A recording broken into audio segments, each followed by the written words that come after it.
"You'll walk again," the little girl said, and the entire ballroom went silent. 8-year-old Amara Brooks stood beside the wheelchair of Nathaniel Reed, one of the richest men in America, holding a folded white towel in both hands. She looked impossibly small beneath the crystal chandeliers, her dark curls gathered into 2 neat puffs, her navy blue dress slightly too long at the ankles. Nathaniel, a 52-year-old billionaire known for building one of the country's largest technology companies, looked up at her with a tired smile. He had heard promises before. Doctors had promised progress. Specialists had promised new treatments. Therapists had promised that patients would change everything. Years had passed, and his legs remained still. Yet this little girl looked at him as if none of that mattered. "I'll wash your feet and you'll walk," Amara repeated softly. A few guests exchanged amused glances. Someone near the dessert table quietly chuckled. Nathaniel's longtime assistant, Claire Donovan, leaned closer and whispered, "Sir, she's just a child." Nathaniel lifted one hand, asking her to wait. There was something unusual in the girl's expression. She wasn't trying to impress him. She wasn't asking for money. She wasn't even looking at the expensive watch on his wrist or the security team standing nearby. She was simply looking at him. "And you believe that?" Nathaniel asked. Amara nodded. "Yes, sir." He gave another faint smile. "Why?" She glanced down at his shoes, then back into his eyes. "Because everybody keeps telling you what you can't do." The smile slowly disappeared from Nathaniel's face. The ballroom seemed quieter now. Outside the tall windows, Boston's evening lights shimmered against the glass, while the soft music continued somewhere behind them. Amara placed the towel on the edge of a nearby chair. "I don't want your money," she said. "Then what do you want?" Nathaniel asked. "A bowl of warm water, a clean towel, and 10 minutes. Claire immediately stepped forward. "That's enough." But Nathaniel stopped her again. He didn't know why. Maybe it was curiosity. Maybe it was the strange calm in the girl's voice. Or maybe, after years of hearing experts speak about his condition as though he were a problem to be solved, he simply wanted to hear someone speak to him like a person. 10 minutes, he said. Amara nodded. "Thank you." A staff member brought a small basin of warm water and placed it beside him. Amara knelt at a respectful distance, waiting for permission before beginning. She did not promise magic. She did not claim to be a doctor. She simply reached for the towel and said, "My grandmother taught me that sometimes people need someone to believe they can begin again." Nathaniel looked at her hands, then at his own motionless legs. For the first time that evening, he wasn't smiling because he thought something was funny. He was smiling because, somewhere beneath all the doubt, a tiny part of him wondered what might happen if he tried one more time. The ballroom had slowly returned to its evening rhythm, but Nathaniel Reed could not stop thinking about the little girl standing beside him. The music was softer now, the conversations more distant, and the warm water in the small basin sent a faint curl of steam into the air. Amara Brooks waited patiently, her hands resting in her lap. She did not rush him. She did not look toward the guests who were still watching from across the room. Nathaniel finally glanced at Claire Donovan. "Give us a few minutes," he said. Claire hesitated, then stepped away. The nearby guests followed her with curious eyes, but Nathaniel no longer cared. He looked at Amara. "You really do not want anything from me?" "No, sir. Not money. No. A new dress." Amara shook her head. "Not even a new pair of shoes." She looked down at her simple black shoes and smiled. "These are fine." Nathaniel studied her for a moment. It was difficult for him to remember the last time someone had stood near him without wanting something. Investors wanted signatures. Reporters wanted statements. Executives wanted decisions. Strangers wanted photographs. Amara wanted 10 minutes. Nothing more. "All right," he said. "What do you need me to do?" She pointed gently toward the chair. "Just stay calm." Nathaniel gave a quiet laugh. "That might be harder than you think." Amara smiled. "Then we start there." She moved the basin closer, careful and deliberate, then unfolded the clean towel. Her grandmother had taught her that caring for someone began with paying attention. Not guessing, not rushing, paying attention. Amara asked Nathaniel simple questions. "When did your legs first stop responding the way they used to?" Nathaniel answered, "Years ago." "Was it sudden?" He paused. "Not exactly." Her eyes lifted. "Did the feeling change over time?" Nathaniel looked at her more carefully. "Why are you asking that?" "Because you keep saying your legs are the problem," she replied. "But maybe you should tell me what they are telling you." Nathaniel fell silent. Somewhere behind them, a glass touched a table with a delicate chime. Outside, the Boston skyline glowed beneath the darkening sky. Most doctors ask me what hurts, Nathaniel said quietly. You are asking what I feel. Amara nodded. That is different. For the first time, Nathaniel seemed genuinely unsettled by how thoughtful her questions were. He looked toward the basin, then back at the girl. My right foot sometimes feels different from my left, he admitted. Different how? Warmer. Sometimes. Amara's expression changed. Not fear. Not excitement. Attention. She leaned forward slightly. How long has that been happening? Nathaniel thought for several seconds. I do not know. Maybe a few years. Amara looked at him. And did you tell your doctor? Nathaniel opened his mouth, then stopped. The answer came quietly. No. Amara did not criticize him. She simply reached for the towel and said, Then maybe that is the first thing we should tell him. Nathaniel stared at her, suddenly aware that this was no longer a child's game. Somewhere beneath her quiet voice was a question he had avoided for years. What if there was still something worth noticing? For the first time in years, Nathaniel Reed had a reason to listen to a question about his body instead of simply waiting for another answer. He looked toward the ballroom entrance, where Dr. Ethan Miller had just returned after speaking with Claire Donovan. Nathaniel raised his hand and called him over. Doctor, I need you to hear something. Dr. Miller approached with a concerned expression, clearly expecting another request from Nathaniel. Instead, Nathaniel looked at Amara. Tell him what you asked me. Amara remained calm. I asked if one foot feels warmer than the other sometimes. Dr. Miller glanced at Nathaniel. Does it? Nathaniel nodded. Sometimes. The doctor became more attentive. He asked several careful questions, and Nathaniel answered each one. The conversation lasted only a few minutes, but the atmosphere around them changed. Amara had not diagnosed anything. She had simply noticed something that Nathaniel had stopped paying attention to. Dr. Miller asked when Nathaniel had first mentioned the difference to a medical professional. Nathaniel lowered his eyes. I never did. The doctor paused. That is worth documenting. Nathaniel looked at Amara. How did you know to ask that? She gave a small shrug. My grandmother taught me to notice little things. What does your grandmother do? Nathaniel asked. She used to work at a rehabilitation center in Ohio. Nathaniel's expression shifted. A rehabilitation center? Yes, sir. Amara folded the towel carefully across her knees. She said people sometimes focus so much on what they have lost that they forget to notice what is still there. Dr. Miller listened closely. He asked Amara a few more questions about what her grandmother had taught her. The answers were simple, but they showed an understanding that was far beyond what Nathaniel had expected from an 8-year-old. Claire stood several feet away, watching with growing uncertainty. She had known Nathaniel for 11 years. She had seen him sit through difficult meetings, negotiate billion-dollar deals, and dismiss advice from people twice Amara's age. Yet now he was listening to a child without interrupting her. Then Amara asked Nathaniel something that made him completely still. Do you remember the first doctor who told you that you should stop expecting your legs to improve? Nathaniel stared at her. How do you know someone said that? You told me. I did not. Amara gently shook her head. You did not say it with words. Nathaniel looked confused. Then how? She pointed toward his hands. Every time we talk about your legs, you hold your hands like this. Nathaniel looked down. His fingers had tightened together without him realizing it. My grandmother said people remember the moment they stopped hoping, even when they do not talk about it.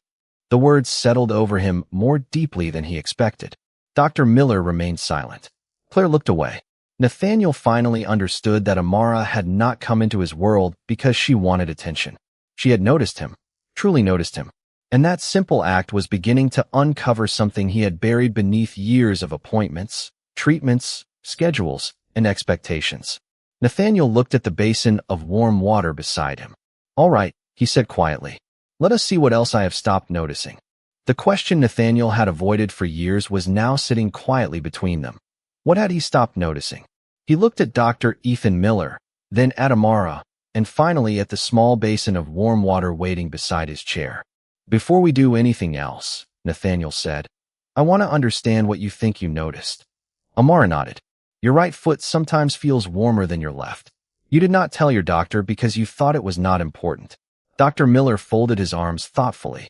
That is a useful observation, but it does not tell us what caused it. We need to be careful. I know, Amara said. Her answer was so calm that Dr. Miller almost smiled. Good, he replied. Because careful matters. Nathaniel looked relieved by the doctor's words.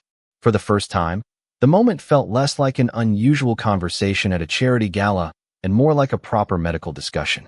Dr. Miller asked Nathaniel several questions, then explained that any change in sensation should be documented and evaluated by a qualified professional. Amara listened without interrupting. When he finished, she looked at Nathaniel. That is why I wanted him here. Nathaniel raised an eyebrow. You wanted the doctor here? Yes, sir. Why did you not ask for him first? Amara smiled gently. Because I needed you to listen first. Nathaniel leaned back. That answer stayed with him. He had spent years surrounded by experts. Yet somehow he had become very good at hearing information without truly listening to it. Dr. Miller examined the information Nathaniel had shared and suggested that they arrange a proper evaluation after the event. Nathaniel agreed immediately. Then he looked at Amara. And what about your 10 minutes? She pointed toward the basin. We can still have those. Dr. Miller considered the request. As long as we keep it simple and safe. Amara nodded. She carefully dipped the clean towel into the warm water and wrung it out. The room seemed to grow quieter. Nathaniel watched her approach with an expression that was no longer amused. She gently placed the warm towel near his foot, without pressing or manipulating anything, then waited. How does that feel? She asked. Nathaniel took a breath. Warm. Same on both sides. He considered it. No. Dr. Miller immediately paid attention. Nathaniel looked surprised by his own answer. For years, he had treated small differences as meaningless because they never seemed large enough to change his life. But now a child had turned one overlooked detail into a reason to pay attention. Amara did not celebrate. She simply asked another question. What happens when you concentrate on it? Nathaniel closed his eyes for a moment. He listened carefully. I can feel something. Dr. Miller looked at him. What exactly? Nathaniel opened his eyes. Not movement, but sensation. Amara smiled softly. That is something. Nathaniel looked down at her. You really think so? I think something is worth noticing before we decide what it means. Those words changed the room. Nathaniel had expected a miracle or a disappointment. Instead, he was discovering something quieter and more powerful. The possibility that his story still contained details nobody had fully understood. And for the first time in a very long time, he was willing to keep looking. The ballroom was still quiet around Nathaniel Reed, but something inside him had changed. A few minutes earlier, he had been certain that Amara Brooks was simply a confident child with an unusual idea. Now he was beginning to wonder whether she had noticed something that years of medical appointments had overlooked. Dr. Ethan Miller stood beside the wheelchair, reviewing the notes he had written on a small pad. Nathaniel, I want to be clear, he said. What we have observed tonight does not mean that anything has been cured. It means there is information here that deserves proper attention. Nathaniel nodded. Then let us pay attention. Amara looked at him and smiled. That is what my grandmother always says. Tell me about her, Nathaniel said. Amara's expression softened. Her name is Evelyn Brooks. She worked at a rehabilitation center for almost 20 years. As a nurse? Dr. Miller asked. No, sir. She helped patients with daily recovery exercises and taught families how to care for them at home. Amara looked toward the warm water. She said people often think recovery is only about the big moments. But sometimes the small moments matter first. Nathaniel listened carefully. What kind of small moments? A change in temperature. A little sensation. A muscle responding differently. A person sleeping better. A person wanting to try again. Her words were simple, but they landed heavily. Nathaniel looked toward the tall windows. Boston's lights were brighter now, reflected in the glass like scattered stars. He remembered the early years after his condition had changed. He remembered the endless appointments, the charts, the complicated explanations, and the day he had finally stopped asking questions. He had convinced himself that accepting the situation meant giving up on hope. Amara watched him quietly. You stopped asking questions, she said. Nathaniel looked at her. How do you know? Because when people still have questions, they look around. You only look down. Nathaniel glanced at his hands. She was right. Dr. Miller slowly closed his notebook. Nathaniel, I think we should schedule a complete evaluation first thing tomorrow morning. We can review your previous records and compare them with what we know now. Nathaniel agreed. Then something unexpected happened. Amara reached into the small fabric bag hanging from her shoulder and pulled out an old folded piece of paper. She handed it to Nathaniel. "What is this?" he asked. "Something my grandmother wrote for me." Nathaniel unfolded it carefully. There were only a few handwritten lines. "Notice what others overlook. Ask what nobody asks. And never decide that a story is finished before you have read the last page." Nathaniel read the words twice. Then he looked at Amara. "Did she know about me?" Amara shook her head. "No, sir." Nathaniel smiled faintly. "Then why does this feel like she did?" Amara gave a quiet smile. "Maybe because she wrote it for people like you." For a moment, Nathaniel had no answer. The wealthy guests, the crystal lights, the music, and the city outside seemed to fade into the background. What remained was a small girl, an old lesson, and a billionaire who suddenly realized that the most important thing he had been missing was not another expert. It was the willingness to notice what was still possible. The next morning, Nathaniel Reed arrived at the medical center before the sun had fully risen over Boston. The ballroom from the night before felt strangely distant now, replaced by quiet hallways, soft overhead lights, and the steady sound of footsteps moving through the building. Amara Brooks was not there. Neither was Claire Donovan. Only Dr. Ethan Miller stood beside Nathaniel as the evaluation began. For the first time in years, Nathaniel did not approach the appointment expecting someone to tell him what was impossible. He simply wanted answers. The doctors reviewed records that stretched back sev. Dr. Ethan Miller turned another page in Nathaniel Reed's medical records and quietly said, "Nathaniel, there is something else I think you need to see." Nathaniel looked toward him, while Amara Brooks and her grandmother, Evelyn, remained silent nearby. Dr. Miller placed an old report on the table. "This was written during your first year of rehabilitation," he explained. "There is a reference here to a small but measurable response in your right foot." Nathaniel stared at the page. "I remember that appointment." "Do you remember what happened afterward?" "The specialist said it was probably insignificant." Dr. Miller nodded slowly. "That is what the next report says. But there is no record of a follow-up evaluation focused on that response." Nathaniel looked at Amara. She did not look surprised. She simply watched him with the same calm expression she had carried since the night they met. "So I was right?" she asked. Dr. Miller smiled gently. "You noticed something important. That does not mean you knew what it meant. That is why we need proper testing." Nathaniel nodded. "Fair enough." Evelyn placed a hand lightly on Amara's shoulder. "That is what I taught her. Notice first. Understand second. Never confuse the two." Nathaniel looked back at the report. For years, he had believed his medical story was a straight line from hope to disappointment. Now he was seeing something different. There had been small moments along the way, tiny signs that had never become part of the larger conversation. Maybe they meant nothing. Maybe they meant something. But nobody had looked closely enough to find out. Dr. Miller suggested another carefully supervised session. Nathaniel agreed. The room became quiet again as he prepared to focus. Amara stayed beside Evelyn, leaving the medical work to the professionals. Dr. Miller asked Nathaniel to concentrate on the sensation in his right foot and describe exactly what he noticed. "Warmth," Nathaniel said. "Then pressure." He paused. "And something else." "What?" Dr. Miller asked. Nathaniel closed his eyes. "It feels like I know where my foot is." Dr. Miller immediately wrote something down. "That is useful information." Nathaniel took a slow breath. "I have not felt that clearly in years." Amara smiled. "Then maybe you should remember today." Nathaniel opened his eyes. "I will." The session continued for several minutes. There was no dramatic change, but Nathaniel remained focused longer than he had in previous sessions. When it ended, Dr. Miller sat beside him. "We are going to take this one step at a time." Nathaniel smiled at the choice of words. "That sounds appropriate." Later, as Nathaniel prepared to leave, he noticed Amara standing near the window with her grandmother. "Amara," he called. She turned. "Yes, sir." "Thank you." She walked over. "For what?" Nathaniel thought for a moment.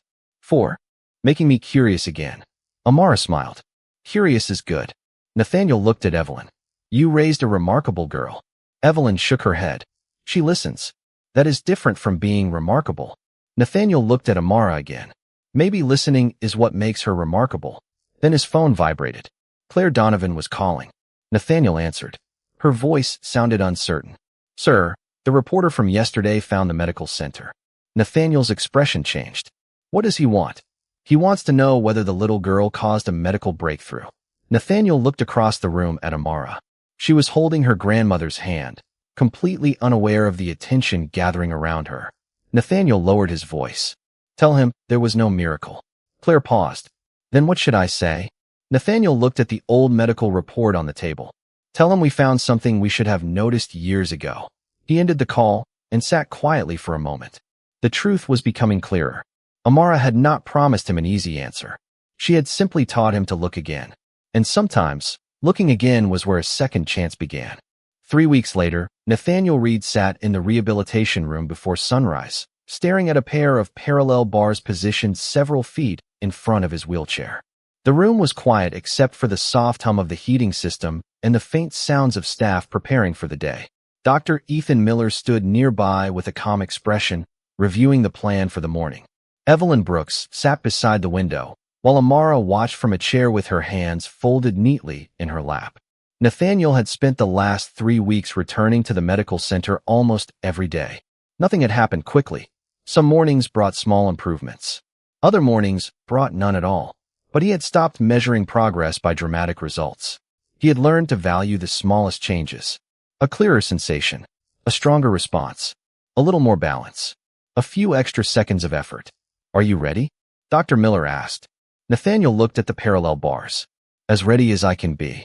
Dr. Miller explained the exercise carefully and stayed close throughout the attempt. Nathaniel placed his hands on the bars and focused on his breathing. He did not think about walking across the room. He did not think about the headlines that might follow. He thought only about the next controlled movement. Slowly, Dr. Miller said. Nathaniel nodded. He shifted his weight as instructed. For several seconds, nothing seemed to happen. Then his right leg responded slightly differently than before. Nathaniel stopped.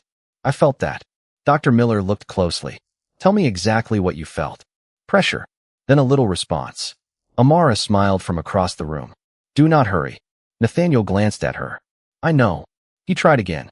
This time, with careful support and professional guidance, he managed to bring his body a little higher than he had during the previous session. It was not a full step. It was not a miracle. But it was progress. Evelyn covered her mouth with one hand, her eyes shining with quiet emotion. Dr. Miller remained focused, encouraging Nathaniel to stay calm. Nathaniel took another breath. Then he made a small forward movement. His foot shifted several inches. The room became completely silent. Nathaniel looked down, almost unable to believe what he had just done. Did I move? He asked. Dr. Miller smiled. Yes, you moved. Nathaniel closed his eyes for a moment. When he opened them, he looked directly at Amara.